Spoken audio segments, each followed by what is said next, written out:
दोस्तों आज की इस वीडियो में हम सीखेंगे मोटर वाइंडिंग का कैसे हम कैलकुलेशन करके डाटा निकालते हैं।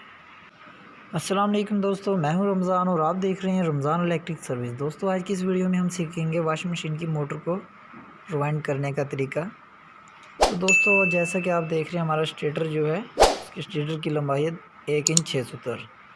तो सबसे पहले तो हमने उसका पेपर काटना है। तो पेपर डालने का तरीका जो है वो क्या है ये हम आपको बताते हैं। हमारा जो स्टेटर लंबाई थी वो थी 1 इंच 6 सूत्र। तो जो आपने पेपर काटना है वो आपने काटना है पूरा 2 इंच का। तो जब आप 2 इंच पेपर पूरा काटेंगे तो उसका जो पेपर का साइज़ है एक सूत्र दोनों साइडों पे निकल आएगा बाहर। तो उसमें जो पेपर हम इस्तेमाल कर रहे हैं इसका पेपर का जो नंबर है वो है 10 नंबर। इसे हम शीशा लेदर बोलते हैं। जब भी हम यानी कि किसी भी भाई ने पेपर लेना हो तो वो शीशा लेदर बोलकर इस्तेमाल कर सकता है, इसको ला सकता है। तो ये पेपर डालने का सारों से ज़्यादा जो फ़ायदा है वो ये है कि अगर आपके मोटर के अंदर पानी की नमी आ जाती है तो ये पेपर जो है वो ख़राब नहीं होगा। तो जो सादा लेदर होता है, कागज़ वाला जो पेपर होता है, तो वो नमी आने से ख़राब हो जाता है और मोटर जो है हल्का हल्का वो पेपर गीला हो जाता है तो करंट जो है उसमें लीकेज होना शुरू हो जाता है। इसमें करंट जो है आपका लीकेज नहीं होगा। तो दोस्तों आपने इसकी पहले पैमाइश कर लेनी है कि स्लॉट के अंदर आपका जो पेपर है वो कितना डलेगा। तो दोस्तों आपने इसके जो है पैमाइश करने के बाद पेपर निकाल लेना। निकालने के बाद अगर आप इस तरीके से काटना चाहें तो आप पेपर रख के ऐसे काट सकते हैं। ऐसे आसान तरीका है और पेपर बहुत जल्दी कट जाती है क्योंकि इतने ज़्यादा बड़े पेपर नहीं होते जिसके लिए हमें निशान लगाने की ज़रूरत पड़े। तो जो हजरात ऐसे पेपर काटने में कमज़ोर हों तो वो निशान लगा के काट सकते हैं, जैसे उन्हें आसान तरीका लगे वैसे वो काट सकते हैं। तो उसके बाद आपने सारे पेपर डाल लेने हैं स्टेटर के अंदर। दोस्तों हमारे पास जो स्टेटर की लंबाई है वो है 1 इंच 6 सूत्र। जो रूटर डाया है वो है हमारे पास 2 इंच 3 सूत्र। ठीक है, अब हमने इसका फार्मूला निकालना है, यानी कि इसको हमने ये पता करना है इसमें टर्न हम कैसे डालें। तो उसका तरीक़ेकार ये है कि इसको हमने 1.88 जो हमारा 1 इंच 6 सूत्र था उसको ज़रब कर देना है 2.37 से। जो रूटर डाया था वो हमारा था 2 इंच 3 सूत्र। तो उसके बाद आपने दोस्तों इसका करना क्या है, 3.14 बराबर का बटन दबा के M+ दबा देना। M+ दबाने के बाद फिर आपने 15.6 को आपने तकसीम करना है। तकसीम करने के बाद MRC बटन दबाना है। MRC का बटन दबाने के बाद आपने इसको ज़रब का बटन दबा देना है। तो फिर आपने जितने वोल्ट से बनानी है, हमने 230 वोल्ट से बनानी है मोटर, तो हम इसको 220 से ज़रब कर देंगे। तो हमारे पास पर टर्नें निकल आई हैं एक सेट की। तो अब एक सेट की टर्न अब हम तकसीम 3 पे करेंगे तो हमारे पास 85 टर्नें निकल आई हैं जो हमने एक छोटे सेट में डालनी है। तो उसको हम ज़रब 2 से करेंगे तो जो हमारा बड़ा कोयल है उसकी टर्नें निकल आई हैं 170। तो दोस्तों अब हम इसका सबसे पहले फर्मा बनाएंगे। फर्मा बनाना आपने इस तरीके से कि आपका जो फर्मा है ज़्यादा ना तंग हो ना ज़्यादा फर्मा बड़ा हो। तो दोस्तों अब हम कोयल बनाएंगे इसका। तो इसमें तार का जो इस्तेमाल कर रहे हैं, हम तार का इस्तेमाल कर रहे हैं 27 SWG। इसमें हम 26 भी डाल सकते थे पर 26 इसमें नहीं डलेगा क्योंकि जो इसकी स्टेटर की स्लॉट है जो वो 4 स्लॉटें तंग हैं। तो 4 स्लॉटें तंग होने की वजह से हमने इसमें फिर 27 नंबर का इस्तेमाल किया है।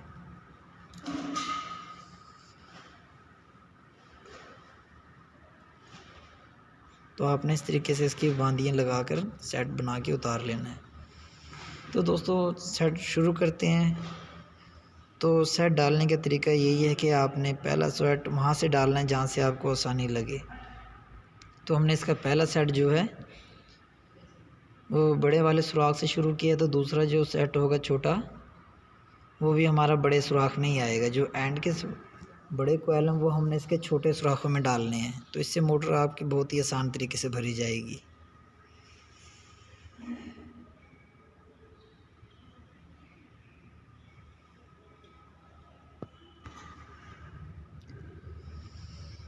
तो दोस्तों एक 4 की पिच पे आपने एक सेट डाल देना छोटे वाला, तो उसके बाद जब आप बड़ा सेट डालेंगे वो आपने एक 6 की पिच पे डालना है। तो जिनके अंदर हम ये सेट डालते हैं उसे हम पिच बोलते हैं, यानी कि किस पिच पे हमने ये सेट डाला हुआ है। और जो स्टेटर के सुराख होते हैं इन्हें हम स्लॉट बोलते हैं। अगर हम स्टेटर के स्लॉट होंगे, जो ये खाली होगा, जब हम इसमें कोयल डालेंगे तो फिर हम इसे एक पिच बोलेंगे कि हमने एक 4 की पिच पे सेट डाला या एक 6 की सीट पिच पे हमने सेट डाला हुआ है। तो हमने छोटा कोयल जो है वो एक 4 की पिच पे डाला है, बड़ा जो कोयल है वो हमने एक 6 की पिच पे डाला है।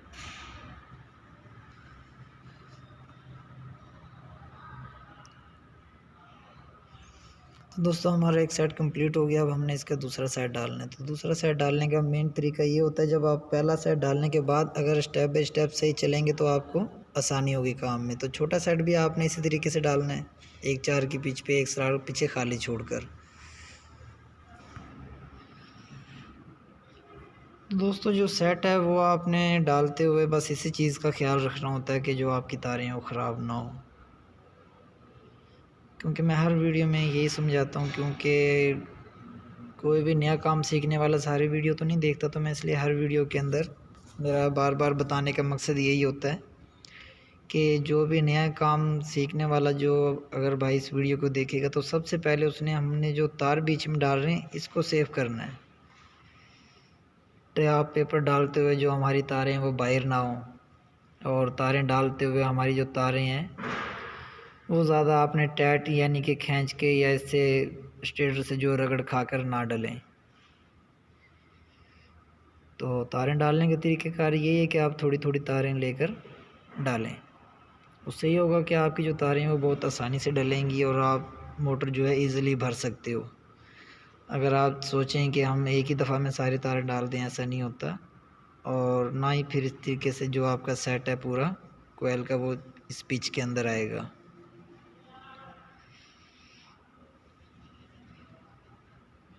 तो दोस्तों देख लें कितने आसान तरीके से हमने इसमें डाल दिए।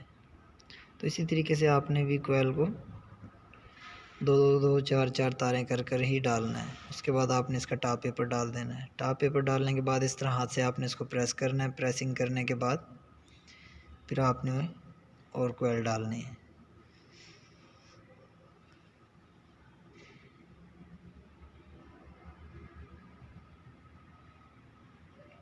तो दोस्तों हमारे जो भी बाहर वाले सेट थे वो सेम उसी तरीके से डलने हैं जिस तरीके से हमने शुरू में और दूसरा कोयल डाला है। तो वीडियो शॉर्ट करने का मेरा मकसद यही होता है कि वीडियो ज़्यादा लंबी ना हो। तो जो मेन चीज़ें हैं वीडियो में वो हम आपको दिखा के बता दें उसका जो तरीक़ेकार है।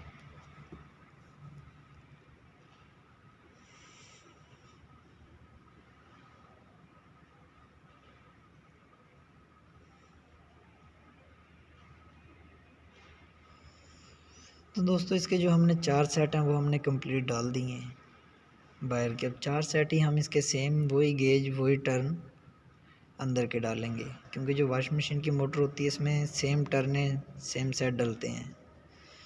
तो दोस्तों हमने अंदर और बाहर के जो सेट हैं इसके वो कंप्लीट करके डाल लिए। अब हम इसमें टॉप पेपर डालेंगे।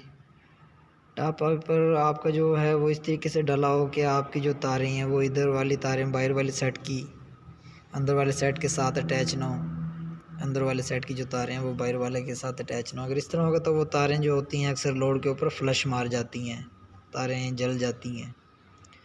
तो आपने जो टॉप पेपर है वो यानी कि बहुत ही अच्छे तरीके से डालना है, देखकर कि बस आपकी जो क्रॉसिंग है वो ख़त्म हो जाए। टॉप पेपर डालने का जो मकसद है वो यही है। तो आपने इस तरीके से इसका टॉप पेपर बिठाना है। टॉप पेपर बिठाने के बाद फिर आपने इसकी अच्छे तरीके से बैंडेज करनी। तो दोस्तों हमने जो टॉप पेपर अच्छी तरह बिठाने के बाद फिर इसकी बैंडेज इस तरीके से करनी है कि पहले आपने इसका जो है वो वायर को गुजार कर गिट्ठा लगा देनी है एक साइड से। उसके बाद आपने हर 2 स्लॉट छोड़कर इसकी यानी कि बैंडेज करनी है। एक स्लॉट छोड़कर एक स्लॉट भी आप कर सकते हैं, 2 स्लॉटें छोड़कर आप बैंडेज करेंगे उसमें ज़रा बैंडिंग ठीक हो जाएगी, आसानी से हो जाएगी। तो ये देखें, आपने इस तरीके से इसकी बैंडेज करनी है। बैंडिंग करने का सिर्फ से मेन तरीका ये होता है कि आपने 2 स्लॉट छोड़कर 2 स्लॉट से ले रहे हैं, तो आपके बीच में तार इस तरीके की तार कोई ना हो, क्रॉसिंग वाली तार ना हो जो आपकी बैंडेज टाइट करने से तार टूट जाए। इस चीज़ का आपने ख्याल रखना है, क्योंकि अक्सर नए काम करने वालों के लिए छोटी छोटी ये जो बातें हैं ये बहुत अहम बातें हैं। ऐसा ना हो कि वो बैंडेज इस तरीके से टाइट बैंडेज कर दें और बाद में कोई तार जो है वो टूट जाए, तो उनकी फिर मोटर नहीं चलेगी, उनको फिर दोबारा परेशानी होगी, फिर मोटर खोलनी पड़ेगी। तो ये छोटी छोटी बातें होती हैं जिनका उनको ख्याल रखना ज़रूरी है। तो इस तरह से आपने एक साइड की बैंडेज कर लेनी है। बैंडेज करने के बाद, कंप्लीट करने के बाद इसको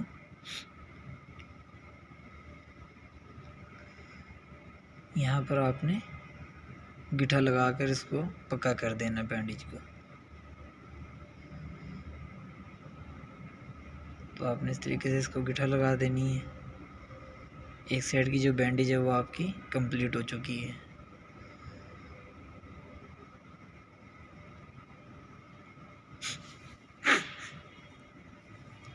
तो उसके बाद आपने दूसरी साइड कर उसके सबसे पहले तो आपने जो सिरे हैं तारों के वो सारे खोल लेने हैं।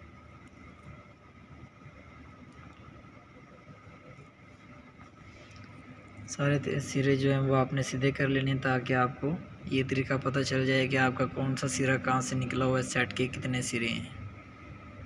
एक सेट के 2 ही सिरे होते हैं, फिर भी अक्सर ऐसा होता है कि सिरे इधर उधर हो जाते हैं रिवाइंडिंग करने के दौरान।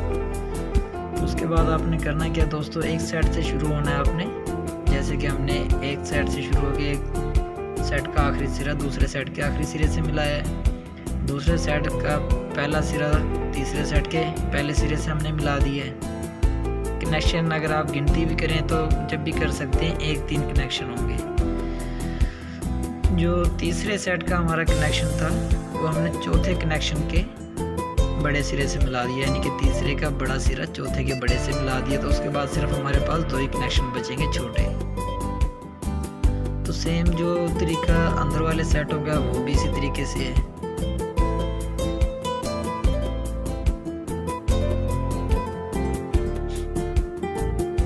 ये हम आपको आरसी कनेक्शन बनाकर अभी दिखा रहे हैं, उसके बाद हम कनेक्शनों को फिर कंप्लीट करेंगे।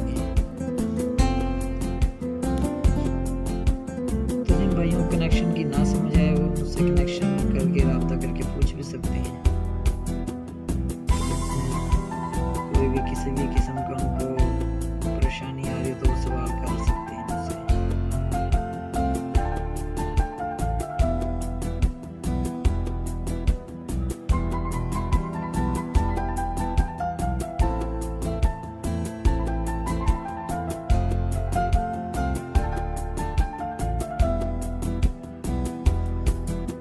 तो दोस्तों आपने पहले नंबर पे इसको स्लिप डालनी है। स्लिप डालने के बाद आपने देख लेना कि हमने तार का कितना एनएमएल उतारना है, किस जगह से उतारना है। तो आप किसी भी चीज़ की मदद से उतार सकते हैं। मैं इसको कैंची की मदद से इसको तार का जो एनएमएल है वो उतार रहा हूँ। तो तार का एनएमएल जो है वो आपने इस तरीके से उतारना है कहीं से भी एनएमएल आपका रहना चाहिए। तो उसके बाद आपने तार को अच्छे तरीके से बल दे के तोड़ देना है। तो आपका जो कनेक्शन है वो हो चुका है। उसके फिर ऊपर आपने स्लीव चढ़ाकर उसको एक साइड से बिठा देना है। फिर इसी तरह आपने दूसरे कनेक्शन को लेना है, उसका भी इसी तरीके से आपने तार के ऊपर से अच्छी तरह जो इंसुलेशन होता है उसका एनएमएल होता है चढ़ा हुआ वो आपने अच्छे तरीके से साफ़ करना है। साफ़ करने के बाद फिर तार को आपने अच्छे तरीके से जैसे आपको ठीक लगे, अगर आपके पास भी काविया है तो आप काविया से भी शोल्डर वायर कर सकते हैं। तो आपने फिर इस तरीके से उसके ऊपर भी स्लिप चढ़ाकर उसको बिठा देना है।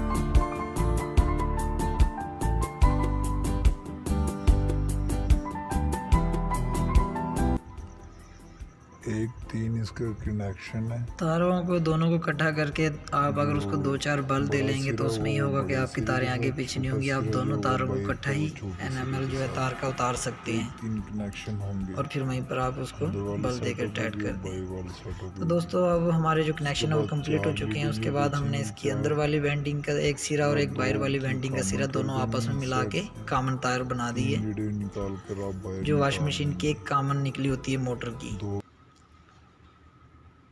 जब आप दो तारों को आपस में अंदर और बाहर की वेंडिंग की मिलाएंगे वो कॉमन बन जाएगी, और जो दो सिरे बच जाएंगे उन पे भी आपने अलग किसी भी कलर की 2 तारें लगा देनी है। जैसे कि मैंने आप देख रहे हैं ये अलग कलर की है, जो कॉमन पे वो हमने ब्लैक लगाई है। तो जो ये 2 एक ही रंग की तारें निकाली हमने, इस पर कैपेसिटर लगाना है। 10 UF का कैपेसिटर जो हम लगाते हैं अमूमन वो हमारा इन तारों पे लगेगा। जो ब्लैक है वो उस पर हमारी मेन डायरेक्ट तार जो है वो लग जाएगी।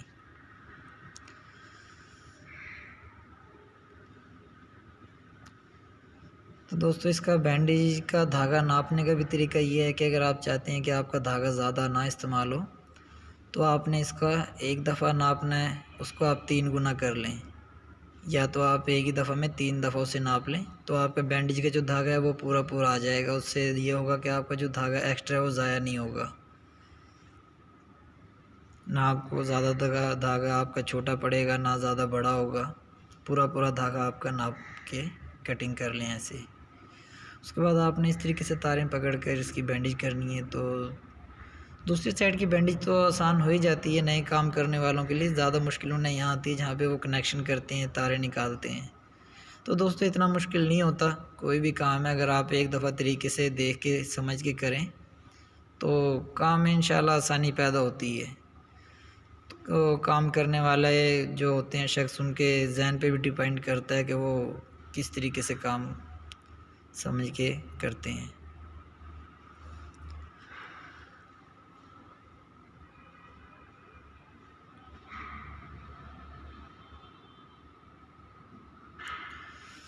तो इसकी बैंडेज करने का मकसद सिर्फ ये होता है कि जो तारें हमने जो कोयल डाले हैं तो वो लूजिंग ना हो, करंट जब जाता है इसके अंदर तो वाइब्रेशन पैदा ना हो तारों में, ये एक जान बन जाएं। उसके बाद तो हम इसमें वार्निश भी डालते हैं इसको हार्ड करने के लिए।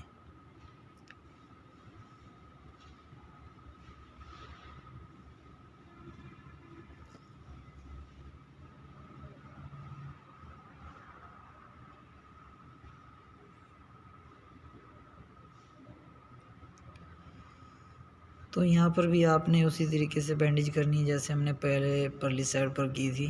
2 घर छोड़ के 2 घर से हमने निकाल कर इसको बैंडेज करना है।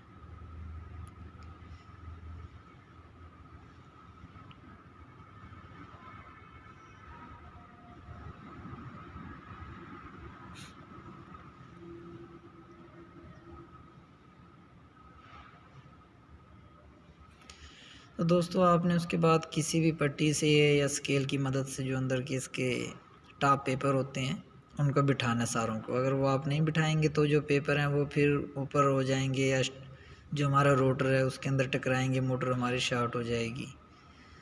तो आपने किसी भी चीज़ की मदद से कि हमारी जो तार है वो भी डैमेज ना हो, हमने इसके जो टॉप पेपर हैं उनको बिठा लेना अच्छे तरीके से। जब उसे आप अच्छे तरीके से प्रेस कर देंगे तो आपकी जो तारें हैं वो शॉर्ट होने का या रूटर के साथ पेपर टकराने का कोई भी ऐसा मसला मसाइल नहीं आगे आएगा। इसके बाद दोस्तों आपने इसकी जो तारें हैं वो काट कर चेक कर लेनी है सीरीज़ लैंप के साथ कि आपकी जो वेंडिंग है वो ठीक भी है, कनेक्शन ठीक है, शॉर्ट तो नहीं है।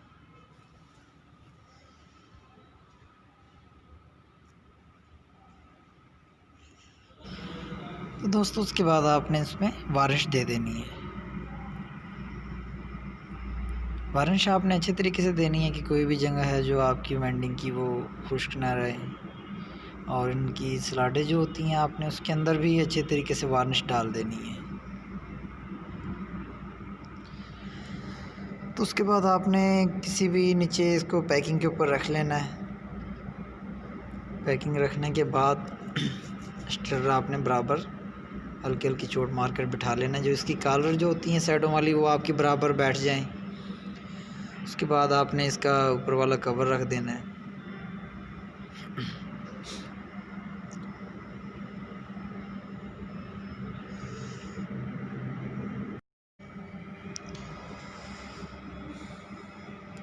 दोस्तों उसके बाद आपने इसको किसी भी ऐसी शाफट या पैप या किसी भी चीज़ की मदद से कवर ऊपर वाला जो है आपने बिठा लेना है। बिठाने के बाद आपने इसके चारों पेज जो हैं वो बराबर की कसने। कोई भी ऐसा पेज एक साइड से फुल टाइट नहीं कसना जिससे कवर जो है अनबैलेंस हो जाए।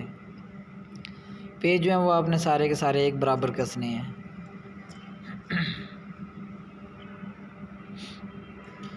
तो दोस्तों वीडियो अच्छी लगी हो तो ज़रूर इसे लाइक और शेयर करें और कमेंट करके बताएं हमें। तो दोस्तों एम्पेयर करंट देख लें 0.8 पॉइंट। तो इसका एम्पेयर करंट जो है वो इतना ही आना चाहिए। इससे ज़्यादा एम्पेयर करंट होगा तो वो मोटर आपकी हीट होगी।